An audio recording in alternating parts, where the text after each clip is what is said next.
إنا جعلنا ما على الأرض زينة لها لنبلوهم أيهم أحسن عملا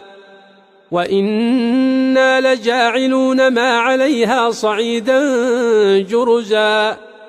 أم حسبت أن أصحاب الكهف والرقيم كانوا من آياتنا عجبا إذ أوى الفتية إلى الكهف فقالوا ربنا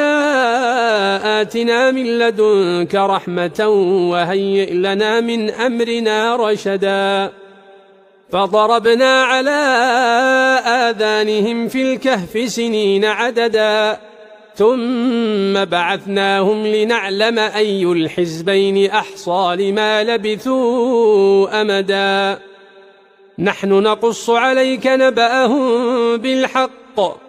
إنهم فتية آمنوا بربهم وزدنا